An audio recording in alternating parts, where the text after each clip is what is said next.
Egunon eta eskerrik asko, gure gara etortzeagatik, Peio, estimatua da, bisita. Peio Labegi Baionarra, 2016tik goiti Euskararen erakunde publikoan aritua da lanean, aisialdi arloan hizkuntza politika garatzeko azterketa kudeatu zuen, 2020tik Euskal Elkargoko hizkuntza politikako zuzendaritzako misio karguduna da. Euskararen transmisioa eta ikaskuntzako zerbitzuaren arduraduna. Euskarako eskaintza garatzeko dispositiboak kudeatzen ditu, bertzea bertze, haurtzaindegietan eta aisialdi zentrotan. Gaur hemen eskainiko digun hitzaldiari paratu dion izenburua, Euskaraz josta. Entzun dezagun ba, nola jostatzen den, Peio, Euskararekin. Txalo bat, Peio Labegi.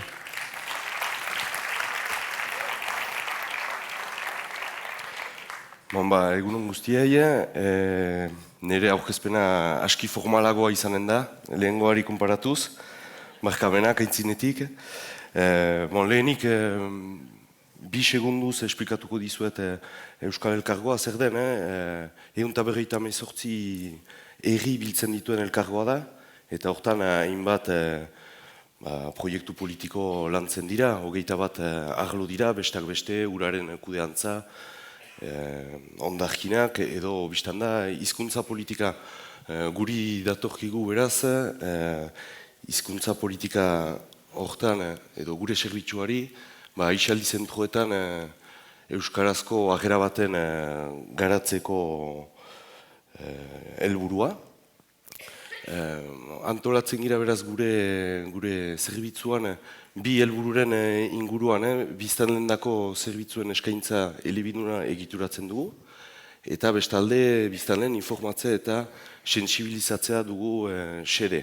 Beraz, hainbat dispositibo garatzen ditugu hortarako, eta ulertzen alduzuen bezala, bi eginkizun hortik ateratzen dira, herri blokeko eragileak laguntzen ditugu, beraz, udaletan ari diren langileak edo zerbitzuak, bai eta udalentzako lan egiten duten elkarte edo beste egiturak.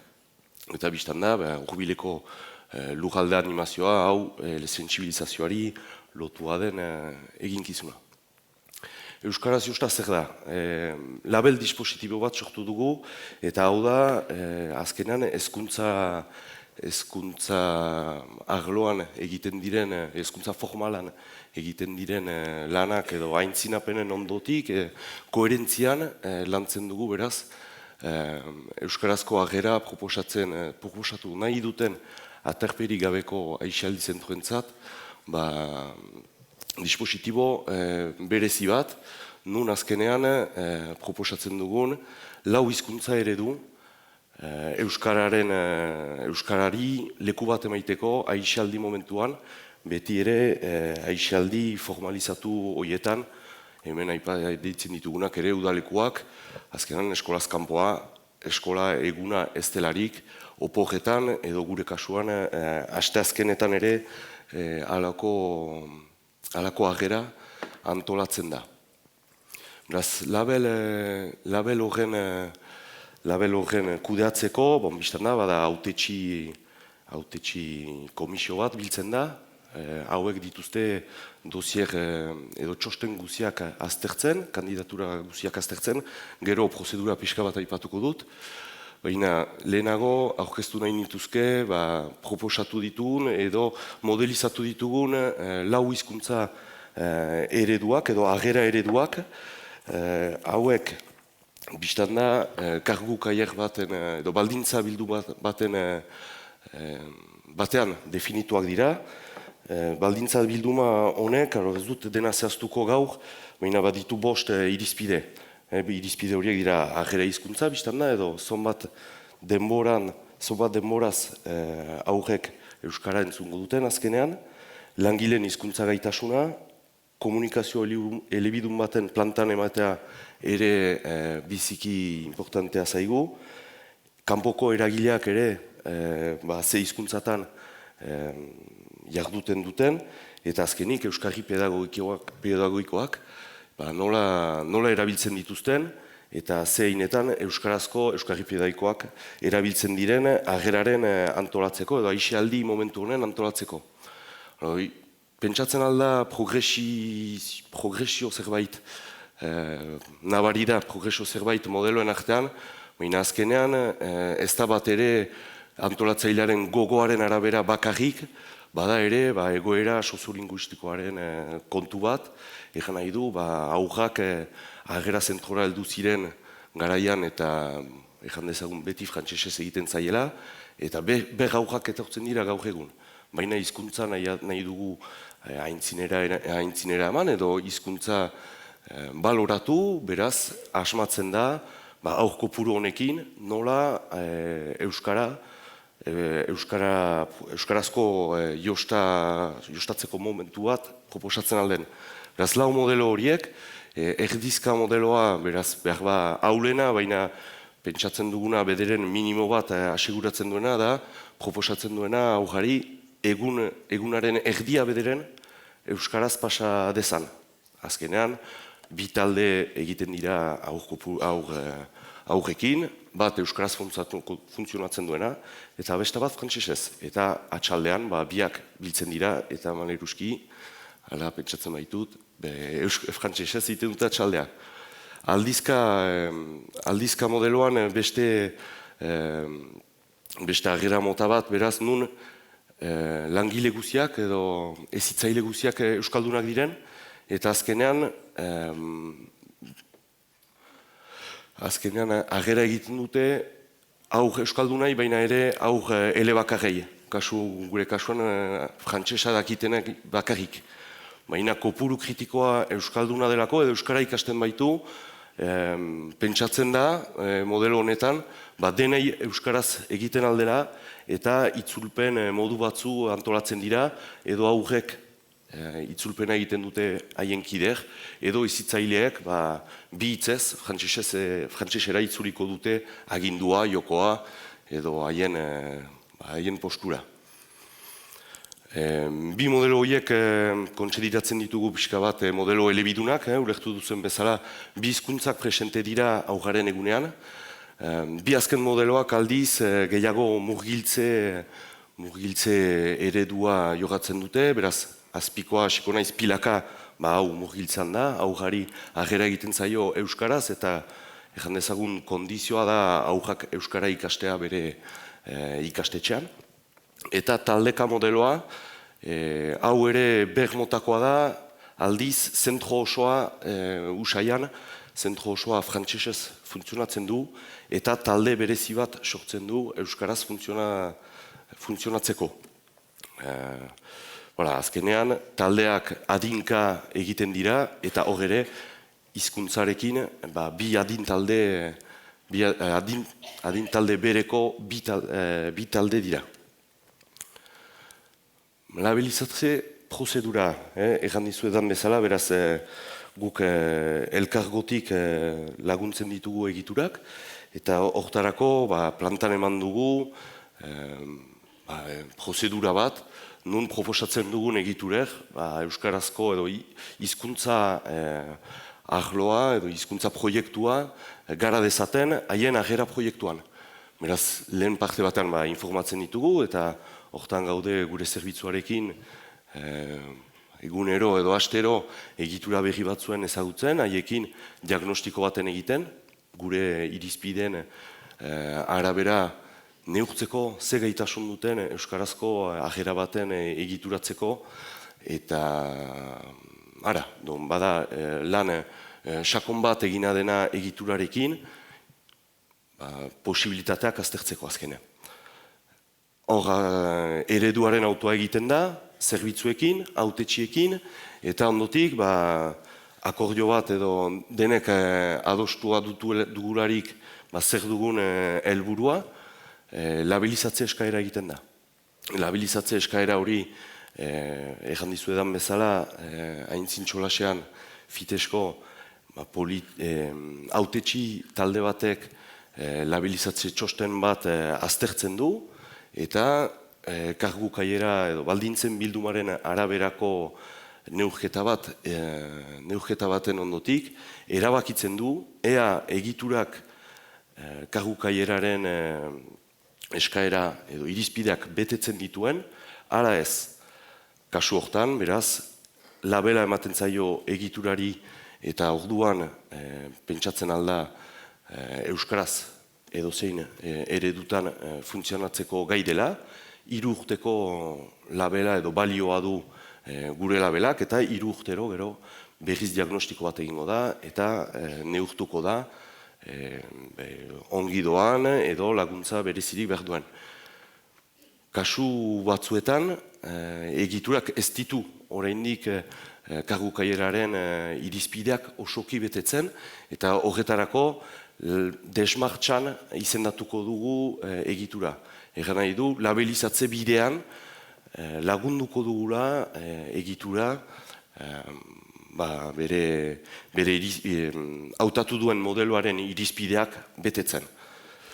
Azkenik, kasu ematen duguna biztan da, komunikazio munduari ere kasu egiten diogu, zergatik labela badakizue azkenean ez duela funtsa handirik, baizik eta gehiago komunikatzeko modu bat bilakatzen dela.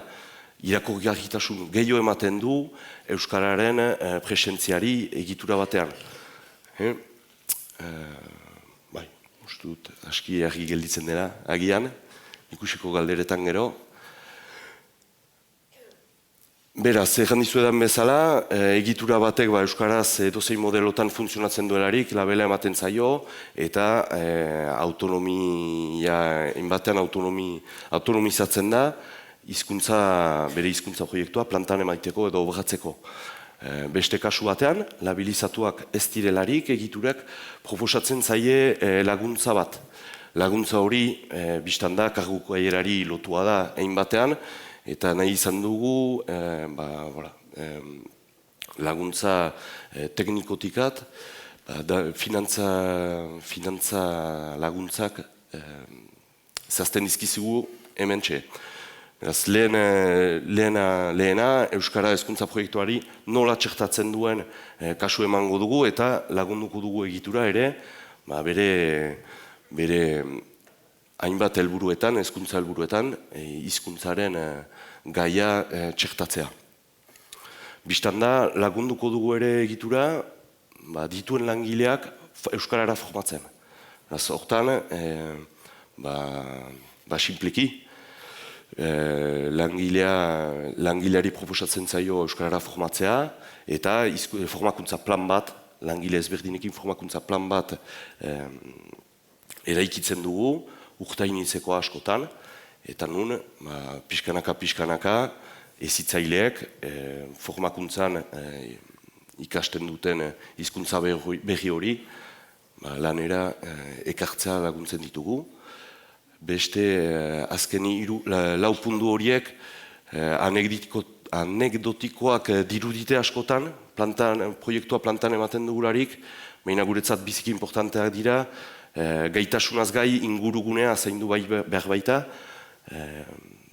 Euskara, frantsesaren ondoan Euskara mintzatzeko, ingurugunearen paisaiaren importantziari kasu ematen dugu, eta hortan zer dira Euskarazko Euskarri Pedagogikoan ukaitea, beraz hortan €150 urteka eskaintzen dugu, liburu, joko edo proposatzen ditugu liburu, joko edo beste Euskarri batzuen sortzeko edo erosteko. Bistan da, egan dudan bezala, Euskararen eta frantsesaren arteko oreka zaintzean dugu ateraldiak antolatzerakoan edota kanpoko eragileak Aixaldi zentrora etortzerakoan, eta hortan ere diru zerbait proposatzen dugu hortarako. Azkenik elebitasun sistematikoa plantan ezartzea egokia baita, aurrek Euskara ikasten dute, burasoak gehienetan ez, beraz jakin behar dute ere nola zer gertatzen den Aixaldi zentro honetan, eta importantea da bi hizkuntzako agerraraztea. Azkenik, animatzailei eskaintzen zaie goizerdi bat, formakuntza goizerdi bat, nun esplikatuko zaien nola jardun Euskara ikasten duen publiko baten aurrean. Bistan da, seguraski hemen bezala, lanbide formakuntzak ez dira beti euskaraz, kasu honetan gure aldean ez dira, eta animatzaileek haien lana ikasten dute frantsesez, eta gero publikoaren aurrean euskaraz mintzatzea, ez da hain errez edo bederen ohartu gira laguntza berezi bat izan behar zutela. Zortarako ere formakuntza bat eskaintzen da, udako oporrak aintzin, animatzaile talde osoarekin, azkenean hizkuntza proiektuaren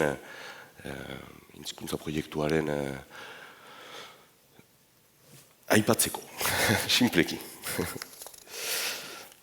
Bukatzeko erakutsiko dizuet beraz gure iparraldeko mapa, herri elkargoan jarduten dugun lurraldea.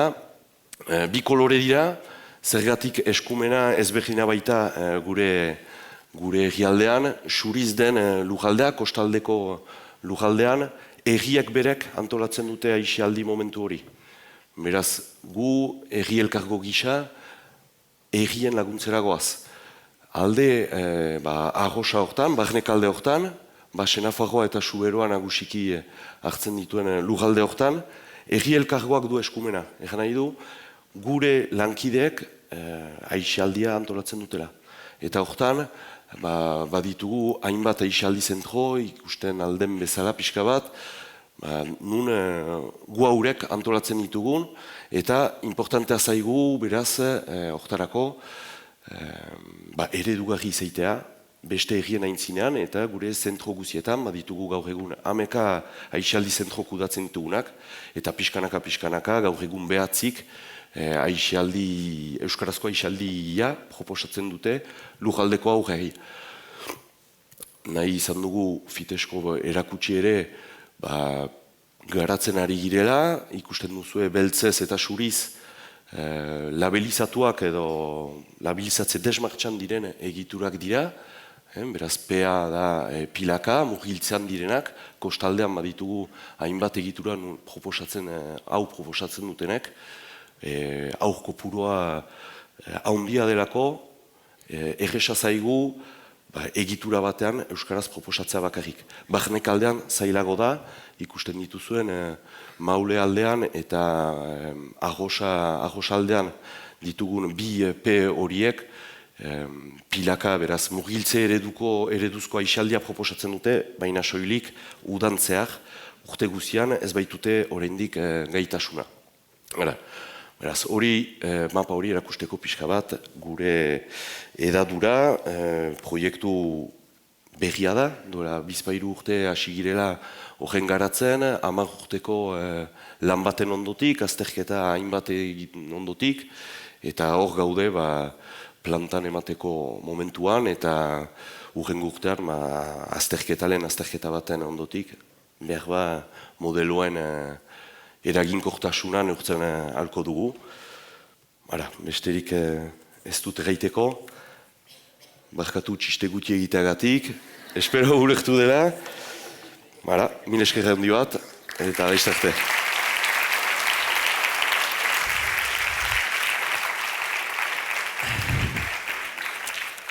Mil esker handi bat zuretzat ere, Peio, gurekin izateagatik. Hasi gara, Euskal Herriko hainbat lurraldetako esperientzia onak, praktika onak ezagutzen, Ipar Euskal Herritik ailegatu zaigu lehenbizikoa, jarraian etorriko dezkigu, Nafarroatik eta Araba aldetik ere, eta beti bezala, hitzaldi bakoitzaren ondotik, zuen txanda da, galderarik, hausnarketarik, komentaririk egineko bazenute, oraintxe da momentua, eta oroitu hor online streaming bidez jarraitzen gaituzuenok ere, YouTubeko txatean zuen galdera egiteko aukera baduzuela. Zuena da hitza, nahi duzuenok.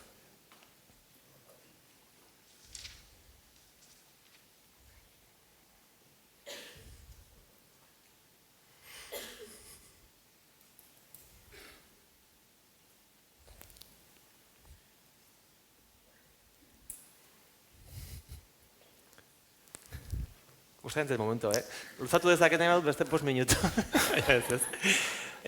Bira, eskerrak. Hementxe, aintzina lehenbizikoa, mikrofono horbilduko dizugu.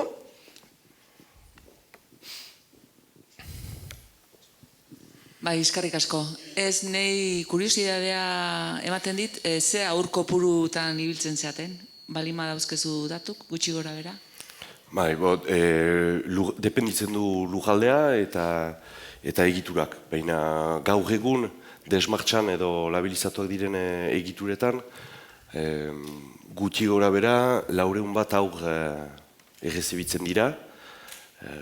Jakin behar da gero gure aldean osoki desberdina da, gure antolaketa, hezkuntza edo aixaldi zentro hau eskolatik argunt desberdindua dela, egitura osoki desberdina da, eta bataz bestekoan eskolatua den aurgaren ehuneko 15 edo 20 leku batzuetan etortzen da aixaldi zentrora. Beraz, are gutiago erabilia da, momentuko 400 bat aur bai. Bada zerbait. Bertze inor?